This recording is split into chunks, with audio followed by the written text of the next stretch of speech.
Cette année, nous sommes revenus dans la catégorie de l'attractivité territoriale, qui est vraiment un marqueur de l'action politique pour notre territoire, pour la ville de Laon. On a présenté le Festival des Arts Urbains, qui a été lancé depuis l'année dernière sous la coordination artistique de C215, qui est un de nos plus grands street artistes français, qui coordonne ce festival et qui consiste à réunir entre 15 et 20 street artistes nationaux et internationaux à Laon pour habiller les murs de nos quartiers de fresques monumentales, de collages ou de sculptures sur les murs et les façades des immeubles, notamment de la ville ancienne. Tout en créant dans le même temps un centre des arts urbains sur la bibliothèque centrale de la ville de Laon, dans un ancien cloître où on constitue progressivement une collection dédiée aux arts urbains avec les artistes qu'on reçoit à Laon le temps d'une semaine.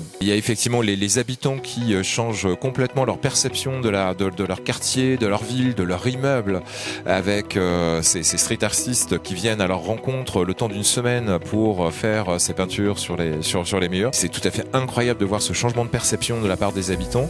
En plus, il y a un dialogue et un échange qui se fait constamment au fil des jours avec les artistes, et donc c'est vraiment une culture qui est extrêmement accessible, très populaire et au plus grand nombre, et dans le sens vraiment noble du terme. Il y a cette volonté de faire rayonner la ville à l'extérieur, évidemment. C'est une ville qui est très méconnue, mais qui est une ville de caractère, avec un patrimoine médiéval extrêmement fort, mais ça suffit pas. Et on essaie, par la culture, de trouver un marqueur identitaire fort pour la ville, pour le territoire.